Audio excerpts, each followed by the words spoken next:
नमस्कार, आदाब। आपके साथ मैं स्मिता शर्मा हूँ और आप देख रहे हैं मेरा YouTube station Smita Sharma journalist. उम्मीद करती हूँ कि आप सभी खैरियत से हैं। हमेशा की तरह चैट बॉक्स में जाएँ और बताएँ कि आप किस शहर से, किस मुल्क से हमें देख रहे हैं और चैनल को अगर आप फ़ॉलो करते हैं, सब्सक्राइब करते हैं, तो बेल आइकन नोटिफ़िकेशन ज़रूर प्रेस कीजिए फ्रेश कंटेंट अलर्ट के लिए। आज बहुत सारी ग्लोबल मीडिया अपडेट्स हैं, जो आपके लिए मैं समेट रही हूँ इस व्लॉग में। हम बात करेंगे कि विदेश मंत्री जयशंकर जो रूस में थे, कल उन्होंने राष्ट्रपति पुतिन के साथ मुलाकात की, उसमें आखिर खास बातें क्या रहीं? लेकिन उसके पहले आपको थोड़ा अपडेट्स दे देते हैं हम। ईरान और अमेरिका के बीच में जो युद्ध है, उसमें आपको पता है, हमने आपको बताया था कि अमेरिका जो पिछले 6 महीनों से ईरान को अभी तक नहीं हरा सका है, इन क्विंटेसेंशियल टर्म्स अगर हम देखें, हार-जीत की अगर हम बात करें, कन्वेंशनल टर्म्स में, अब डोनाल्ड ट्रंप ने कहा है हम इकोनॉमिक वॉरफेयर लॉन्च कर रहे हैं ईरान के खिलाफ और उनके जो ट्रेजरी सेक्रेटरी हैं स्कॉट बेसेंट उन्होंने कहा है कि हम इकोनॉमिक एस्फिक्सिएशन ईरान की कर रहे हैं अपनी नए प्रतिबंधों नए सैंक्शंस के जरिए मतलब ईरान का गला घोंट देंगे हम इन सैंक्शंस के जरिए जिसकी घोषणा की गई सोमवार देर शाम को। तो वॉशिंगटन में इन्होंने कहा कि ये कुछ नए प्रतिबंध है जो अब हम ईरान पर लगा रहे हैं। हालाँकि इसमें नई बात क्या है, ये समझना बड़ा मुश्किल है। उस पर मैं आती हूँ कुछ ही देर में। लेकिन ईरान ने भी बिल्कुल हमेशा की तरह जो है एकदम डिफाइंटली अपना जवाब दिया है और उन्होंने वॉशिंगटन को कहा है कि भई देखो बहुत जो है आप जितनी ज़्यादा हमारा गला घोटने की कोशिश करोगे, उतने ज़्यादा आप कॉन्सिक्वेंसेज़ सहोगे और जो लोग आपका साथ देंगे वो भी हमारे लिए दुश्मन देश होंगे, हम उनके खिलाफ भी कार्रवाई करेंगे, उसको भी हम as an act of war ही लेंगे। तो 28 फरवरी को जिस युद्ध की शुरुआत हुई, एक तरीके से मतलब आप सोच लीजिए कि लौटकर बुद्धू घर को आए बताएँ कि लौटकर पागल घर को आए। 28 फरवरी के पहले तो हॉर्मुज़ स्ट्रेट खुला हुआ था, आपने उस हॉर्मुज़ स्ट्रेट को पूरा जलेबी की तरह आपने पेचीदा बना दिया। और अब आप कह रहे हो कि भई सैन्य लड़ाई लड़कर 6 महीने से चूँकि जीत नहीं हो सकी है, तो इकोनॉमिक सैंक्शंस लगाएँगे, जो सैंक्शंस दशकों से ईरान झेलता रहा है और जिसकी वजह से ही ईरान आज इतना आत्मनिर्भर देश बन चुका है कि अपनी बैलिस्टिक मिसाइल्स, अपनी ड्रोन्स वो तेज़ी से और सस्ते दामों में बनाता है और इन्हीं एम्यूनिशंस के ज़रिए उसने अमेरिका और इज़राइल को सबक सिखा कर रख दिया है इस युद्ध में। जो हल्के में लिया जा रहा था ईरान को कि भई पिछले साल भी हमने 12 दिनों की एक कॉन्फ्लिक्ट कर ली ईरान पर और हमने कह दिया कि हमने उनके न्यूक्लियर फैसिलिटीज़ को ऑब्लिटरेट कर लिया, ऐसा कुछ तो हुआ नहीं, नेस्तनाबूद तो हमने किया नहीं। तो अमेरिका ने अब कहा है कि ये जो नए प्रतिबंध हैं, जिसको इकोनॉमिक वॉरफेयर कहा जा रहा है, ये 5 की सेक्टर्स हैं जिनको बेसिकली टारगेट करेगा, हिट करेगा, जिसमें है डिजिटल एसेट्स जो आपके बैंकिंग्स में आपकी फाइनेंशियल एसेट्स वगैरह बाहर हैं। आपकी जो तकनीक है, टेक्नोलॉजी है, कि कहीं अगर कोई तीसरा देश है जो ईरान को कोई टेक्नोलॉजी ट्रांसफर दे रहा है, वो डिजिटल पेमेंट्स रिलेटेड हो, एआई रिलेटेड हो, तो उस देश को भी वो टारगेट करेंगे। तीसरा है सोना, गोल्ड। गोल्ड के आयात-निर्यात पर जो है, वो नज़र रखेंगे, उसको हिट करेंगे। एविएशन कि आप अब देशों पर आप बेसिकली आप दबाव बनाने की कोशिश करेंगे कि वो लोग अपनी उड़ानों को कम करें, इरानियन एयर स्पेस ना यूज़ करें, इस तरह की चीज़ें जो हैं तमाम। ईरान ईरान को इस्तेमाल ना करने दें एयर स्पेस और साथ ही साथ शिपिंग। प्लस जो सबसे बड़ी बात है कि ईरान की जो तेल ऑयल रेवेन्यू है, तो कुल मिलाकर 5 की सेक्टर्स हैं और 60 ऐसे एंटिटीज़ हैं, जहाज़ हैं, इंडिविजुअल्स हैं जिनको सैंक्शंस रिजीम में नाम में जोड़ दिया गया है, टारगेट किया जाएगा और सिर्फ़ उनके खिलाफ ही कार्रवाई नहीं होगी बल्कि जो देश इनके साथ बिज़नेस कर रहे हैं इन सेक्टर्स में, उनको भी टारगेट किया जाएगा।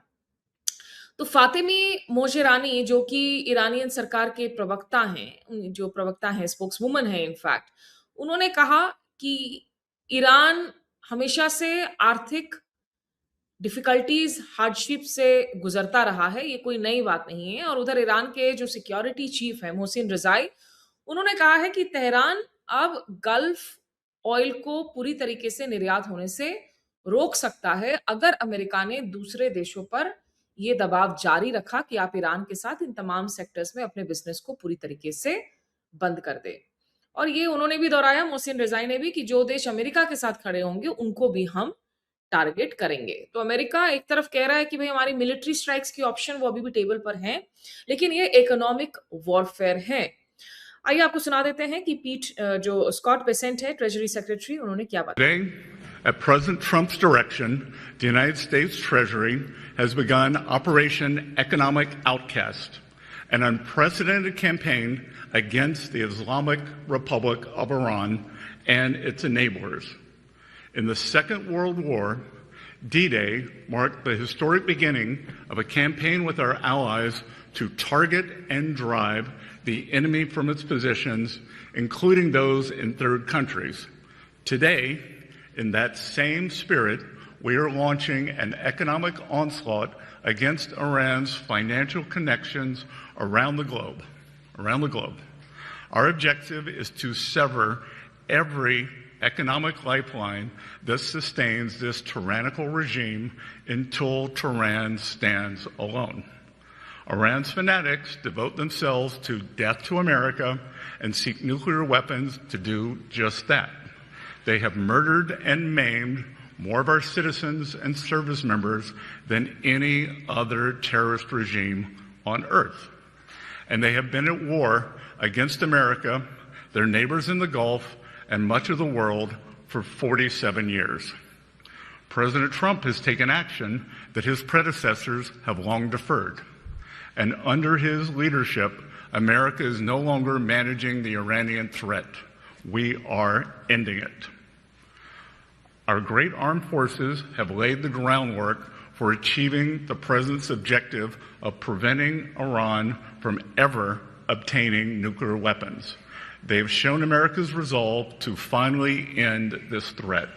And the strength of America's economy under President Trump allows us to wage this sustained financial operation alongside the might of our military. Iran now faces a very clear choice with only two paths before them: complete global isolation and a subsistence economy, or a path back to normalcy with an opportunity to rejoin the global economy. Today, we are launching Operation Economic Outcast to foreclose every other option available to the Iranian regime. देखिए, America अपने दांव पे दांव चलने की कोशिश कर रहा है। नतीजा बस ये हो रहा है कि जो विश्व भर की तेल सप्लाई है, उस पर असर पड़े जा रहा है। सोमवार को अगर आप केपलर, केपीएलईआर जो डेटा ट्रैक करते हैं, मैरीटाइम डेटा ट्रैक करते हैं, अगर उनके डेटा को देखें, जिसके हवाले से रॉयटर्स ने रिपोर्ट जारी किया है, हॉर्मुज़ स्ट्रेट में सिर्फ एक जहाज गुजर सका है। अब हो सकता है कि कुछ जहाज गुजरे हों जिन्होंने अपने ट्रांसपॉन्डर्स, रेडियोज़ को बंद कर दिया हो, जो डार्क रूट लेकर जा रहे हों। रविवार को कम से कम 6 जहाज गुजरे थे, सोमवार को सिर्फ 1 जहाज गुजरा है। तो ये वही हॉर्मुज़ स्ट्रेट है जहाँ से दुनिया का 20% एनर्जी सप्लाईज़ होता है। और ऐसे में सवाल ये होता है कि आखिर इन सैंक्शंस का नतीजा आखिर क्या होगा? आपने इतने दशकों से करके देख लिया, तो जो विपक्षी डेमोक्रेट पार्टी है, उनके जो ऊपरी सदन के ऊपरी सदस्य हैं, यानी कि सेनेटर हैं, क्रिस मर्फी, उन्होंने कहा है कि ये तो भई आप डेस्परेट विंडो ड्रेसिंग कर रहे हैं। जिसको कहते हैं ना कि old wine in new bottle. आप वही कर रहे हैं। ये जो आपने डी डे करके हौवा खड़ा हुआ है कि ये इकोनॉमिक डी डे है, ये डेस्परेट विंडो ड्रेसिंग है। Iran is winning the war, Trump is losing and Americans are paying a huge cost. ये बातें उन्होंने अपने सोशल मीडिया ऐप यानी कि ट्विटर एक्स पर उन्होंने लिखी है और इस बात को भी याद दिलाया है कि भाई जितनी भी लीवरेज है आज वो ईरान के साथ ही है, क्योंकि हॉर्मुज़ स्ट्रेट को ईरान ने नियंत्रित नहीं किया था 28 फरवरी के पहले। आपने लिटरली ईरान को ये सौंप दिया। उधर हॉर्मुज़ स्ट्रेट को लेकर ईरान और ओमान के बीच में आज भी बातचीत जारी है कि उसका नियंत्रण आखिर कैसे हो। इसको लेकर पिछले कई हफ्तों से लगातार जो है बातचीत जारी है, क्योंकि ईरान कह रहा है कि हमको टोल वसूली करनी है, हमको एक पर्यावरण टैक्स चाहिए और अमेरिका का उसमें जो है कोई दखल-अंदाज़ी नहीं होना चाहिए इस वाटरवेज़ में। तो आज बातचीत हो रही है। वैसे पिछले 2 दिन हमने देखा कि जो पाकिस्तान के फील्ड मार्शल हैं आसिम मुनीर, वो वापस से ईरान पहुंचे हुए थे और वहां उन्होंने जो ईरान के संसद के स्पीकर हैं कालिबाफ, उनके साथ मुलाकात की, तो ईरान का कुछ संदेशा एक बार फिर से पाकिस्तान अमेरिका को पहुंचा रहा है। पाकिस्तान के मंत्री दावा कर रहे हैं कि प्रोग्रेस हो रहा है टॉक्स में, लेकिन ऐसी बात नहीं है। ईरान और ओमान के बीच में जो बातचीत हो रही है उस पर निश्चित रूप से नजर बनी रहेगी। एक सेकंड ग्लोबल जो अपडेट है जो हमारे लिए जरूरी है कि भारत के जो राष्ट्रीय सुरक्षा सलाहकार हैं अजीत डोवल, वो बीजिंग में हैं। आज बीजिंग में वो वहां के जो फॉरेन मिनिस्टर हैं, पोलित ब्यूरो के मेंबर हैं और सीनियर लीडर हैं वांगी, उनके साथ बातचीत करेंगे। दरअसल ये दोनों, अजीत डोवल और वांगी, ये विशेष प्रतिनिधि हैं भारत सीमा के बीच में सीमा विवाद को भारत चीन के बीच में सीमा विवाद को सुलझाने के लिए ये दोनों विशेष प्रतिनिधि हैं। तो जो special representative of India and China on the boundary question वाली बातचीत है, उसकी 25वें दौर की मुलाकात के लिए वो बीजिंग पहुंचे हुए हैं। तो ये दो रूप से इंपॉर्टेंट हो जाता है। एक तरफ जहां लाइन ऑफ एक्चुअल कंट्रोल की मैनेजमेंट, क्योंकि वो सबसे बड़ा मुद्दा है भारत चीन रिश्तों में, सीमा विवाद। गलवान में हमारे जवानों की जान गई थी, चीन के भी जवानों की मौत हुई थी, लेकिन उसको बहुत देर से जो है उन्होंने एक्नॉलेज किया था 4 जवानों की मौत को। तो वो है ही, लेकिन साथ ही साथ प्रेसिडेंट शी जिनपिंग जल्द दिल्ली आने वाले हैं, जहां पर वो ब्रिक्स शिखर वार्ता में शिरकत करेंगे 12 और 13 सितंबर को। और ये 7 सालों बाद शी जिनपिंग का भारत दौरा होगा। G20 शिखर वार्ता के दौरान, जिसको भारत ने होस्ट किया था, उसमें वो नहीं आए थे। तो इसीलिए ये काफी सिग्निफिकेंट हो जाता है। और इसमें मैं रेकमेंड करूंगी अनंत कृष्णन, जो हिंदू के कॉरेस्पॉन्डेंट हैं, एडिटर हैं, वो बीजिंग में हैं और बहुत बारीकी से जानते हैं चीन को। उन्होंने हु शिशेंग से बात की है, जो बीजिंग के एक स्कॉलर हैं, और हु शिशेंग का जो इंटरव्यू है वो आप हिंदू में पढ़ सकते हैं, जिसमें हु शिशेंग ने एक जरूरी बात की है कि भारत और चीन इस वक्त सामरिक रूप से अपने ये जो सीमा से जुड़े हुए जोखिम है इसको मैनेज कर रहे हैं। अभी भी कोई रीअलाइनमेंट नहीं हो रही है कि सामरिक दृष्टि से जो है बिल्कुल ही दोनों देशों का रवैया बदल गया, दोनों दोस्त बन गए हैं, दोनों सीमा विवाद को सुलझा चुके हैं, बल्कि वो इस वक्त जो है कैसे इस रिस्क को मैनेज किया जाए उसी पर इस वक्त वो फोकस कर रहे हैं। लेकिन भारत और चीन के बीच में जो स्ट्रक्चरल डिफरेंसेस हैं वो अभी भी जारी है। बहरहाल देखिए, ये जो ब्रिक्स शिखर वार्ता है ये एक जरूरी प्लेटफॉर्म होगा और दिल्ली के लिए भी ज़रूरी होगा, क्योंकि पिछले कुछ दिनों में ऐसे हालात बने जब हमें लगा कि हमारी जो इंडियन फॉरेन पॉलिसी है वो बड़ी ही कमज़ोर नज़र आ रही है, चरमराती हुई नज़र आ रही है। किसी भी इम्पोर्टेंट रूम में दिल्ली मौजूद नहीं है। इंडिया यूएई, सऊदी के साथ अलग से बात ज़रूर कर रहा है, लेकिन ईरान के संबंध में जो भी बातचीत चल रही है उसमें कतर, तुर्की, पाकिस्तान, ये तमाम देश हैं जो पर्दे के पीछे लगातार बातचीत कर रहे हैं, मीडिएशन कर रहे हैं, इंटरलोक्यूशन कर रहे हैं। दूसरी तरफ आप देख लें कि तुर्की का रोल सीरिया से लेकर और सऊदी के साथ में मक्का डिक्लेरेशन करने तक में, जिसमें अब ये कहा जा रहा है कि ईरान को भी न्योता भेजा गया है कि आप जो है तुर्की, सऊदी और आप पाकिस्तान को ज्वाइन कर लीजिए इस मक्का पैक्ट में। तो भारत के लिए एक इम्पॉर्टेंट ओकेजन रहेगा, क्योंकि इसमें हम उम्मीद कर रहे हैं कि एक तरफ शी जिनपिंग भी आएंगे, जिनके लिए अजीत डोवाल का ये विजिट भी अहम हो जाता है बीजिंग का। ईरान के राष्ट्रपति पेज़ेश्कियां भी आएंगे, जो बातचीत करने के लिए एक ज़रूरी जो है सेटअप रहेगा, ओकेशन रहेगा। और पुतिन भी आएंगे और एक ऐसे वक्त में ये मीटिंग होंगी जब आपको याद हो कि अमेरिका इकोनॉमिक वॉरफेयर लॉन्च कर रहा है ईरान के खिलाफ, रशिया के खिलाफ। रशिया सैंक्शंस बिल लेकर आ रहा है यूक्रेन वॉर में, जिसका असर फिर 5 देशों पर पड़ेगा, रूस, भारत, स्लोवाक, हंगरी जैसे देशों पर, जो सबसे ज्यादा तेल और गैस खरीदते हैं रूस से, और उसमें 100% तक टैरिफ लगा सकते हैं डोनाल्ड ट्रंप अपनी प्रेसिडेंशियल डिस्क्रिशनरी पावर्स का इस्तेमाल करके। एक बार ये लेजिस्लेशन पारित हो जाए निचली सदन में भी, हाउस ऑफ रिप्रेजेंटेटिव्स, जहां ये पारित हो जाएगा अगले कुछ दिनों में, तो वो रूस पर और भारत पर तलवार लटक रहा है रशिया सैंक्शंस बिल का। दूसरी तरफ ये जो आपने इकोनॉमिक वॉरफेयर लॉन्च कर दिया ईरान के खिलाफ, इसकी तलवार भी अब लटक रही है तमाम उन देशों पर जो ईरान के साथ अभी भी डीलिंग कर रहे हैं, और आप उस पे और दबाव बढ़ाएंगे।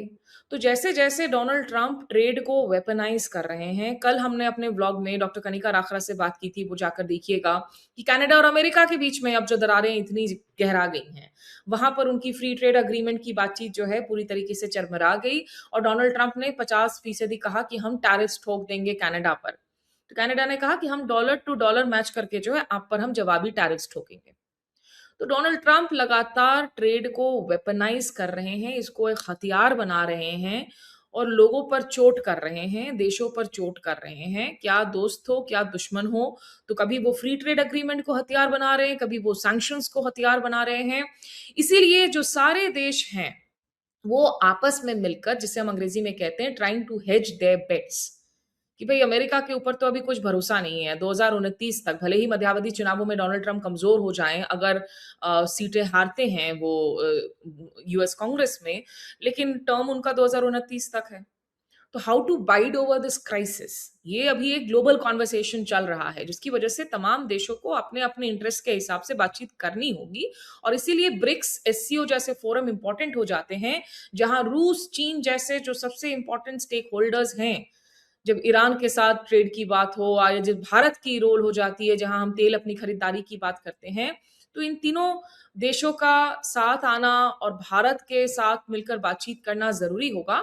इसीलिए जो कल एक तरफ डॉक्टर जयशंकर ने पुतिन से मुलाकात की, वो भी जरूरी हो जाता है। तो आज अजीत डोवल बीजिंग में आपकी वांगी से मुलाकात कर रहे हैं, कल जयशंकर जो कि इंटर गवर्नमेंटल कमीशन मीटिंग के लिए गए हुए थे मॉस्को में, और वहां ट्रेड, व्यापार, कारोबार पर बहुत बात हुई। उन्होंने प्रेसिडेंट पुतिन से भी मुलाकात की, और जहां प्रेसिडेंट पुतिन ने एक जरूरी बात की, उन्होंने कहा कि भारत की ऊर्जा क्षेत्र की जरूरतों के लिए रूस खड़ा है, और भारतीय किसानों के लिए जो ग्लोबल फर्टिलाइजर सप्लाई में डिसरप्शंस हो रहे हैं, उसमें रूस उस कमी की पूर्ति करेगा। लेकिन उसमें एक सवाल ज़रूर बनता है कि हमारी सरकार ने अभी तक यही मेंटेन किया है कि हमें कोई फर्टिलाइज़र क्राइसिस नहीं है। तो क्या पुतिन इशारा कर रहे हैं कि कोई फर्टिलाइज़र क्राइसिस अंदर खाने हैं और भारत रूस से मदद माँग रहा है? ये एक बात है जिस पर हमें फ़ॉलो करना होगा। उधर जयशंकर ने भी जो है फॉर्मल न्योता भी दिया पुतिन को और कहा कि आप भारत आएँ। हालाँकि भारत आने के पहले अभी बिश्केक में जो शंघाई कोऑपरेशन ऑर्गेनाइजेशन की मीटिंग होने जा रही है, वहां पे भी राष्ट्रपति पुतिन और प्रधानमंत्री मोदी की मुलाकात होगी अभी अगले कुछ दिनों के अंदर ही। तो एससीओ समिट है, फिर ब्रिक्स में मुलाकात है, और फिर भारत और रूस के बीच में एनुअल मीटिंग्स भी होते ही हैं। और जयशंकर ने एक जरूरी बात कही कि भारत और रूस के संबंध दिखाता है कि आज जब अंतर्राष्ट्रीय लैंडस्केप इतना कॉम्प्लेक्स हो गया, इतना पेचीदा हो गया है, लेकिन भारत और रूस के संबंधों में एक रेजिलियंस बनी हुई है। ये संबंध अभी भी मजबूत बने हुए हैं तमाम दबावों के बावजूद। तो देखिए, इंडिया की जो रूस से तेल की खरीदारी है, in fact it has hit a record high. Financial times की एक रिपोर्ट है जिसको आप पढ़ सकते हैं। और तमाम दबाव के बावजूद जून और जुलाई में नई दिल्ली ने रूस से करीब-करीब 2.6 मिलियन बैरल्स ऑफ ऑयल प्रतिदिन आयात किया है। जबकि फरवरी में जब डोनाल्ड ट्रंप बहुत प्रेशर डाल रहे थे, युद्ध की शुरुआत में आपको याद हो टैरिफ्स की मार थी भारत पर, एक्स्ट्रा पेनल्टी लगा दिया गया था भारत पर रूस से तेल खरीदने के लिए। तो हमारी जो रूस से तेल की खरीद थी, वो 1 मिलियन बैरल्स पर डे से कम थी। अब ये वापस से 2.6 मिलियन बैरल्स पर डे के हिसाब से है। लेकिन एक ऐसा वक़्त भी था जब भारत ने लगभग 5 मिलियन बैरल्स पर डे के हिसाब से रूस से तेल की खरीदारी की थी। तो अंत में आइए आपको सुना देते हैं कि कल जयशंकर और व्लादिमीर पुतिन ने क्या बातें कहीं जब उनकी मुलाकात हुई।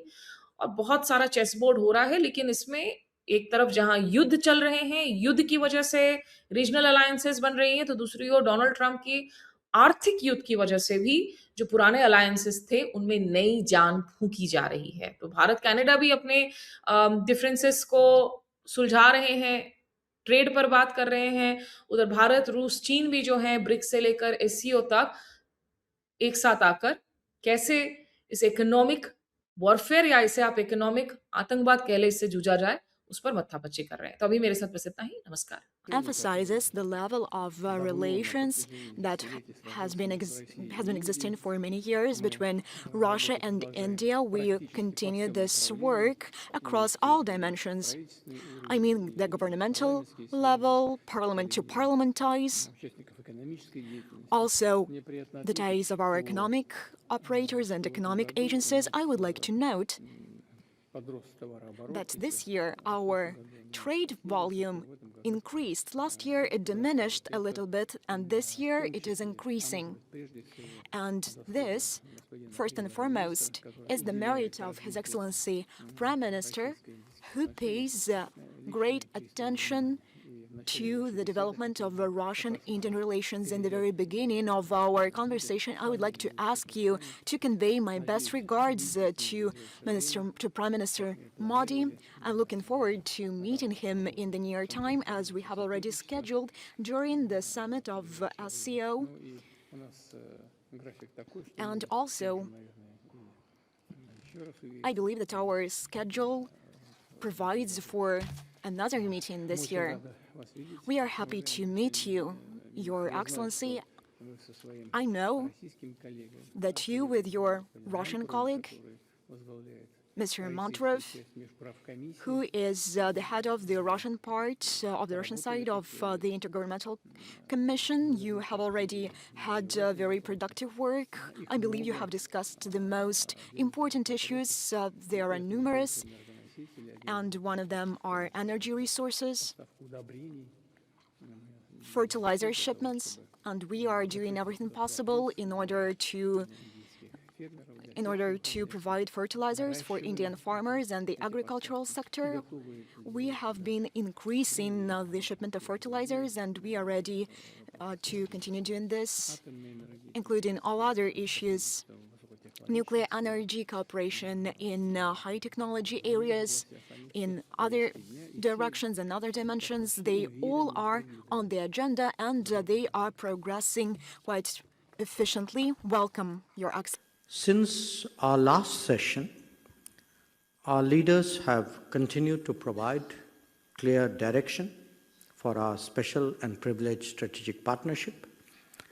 The 23rd India-Russia Annual Summit, which was held in December 2025, reaffirmed our shared commitment to deepening long-term economic cooperation. The India-Russia partnership has consistently demonstrated resilience and adaptability.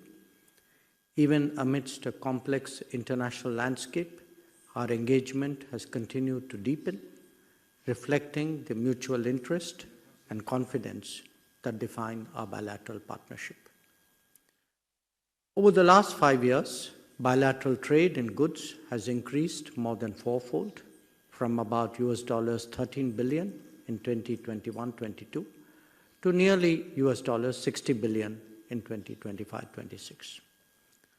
This demonstrates the immense potential of our partnership, and the rapid expansion of trade has, however, been accompanied by a significant widening of the trade imbalance, which has also increased from $6.6 billion to over $50 billion.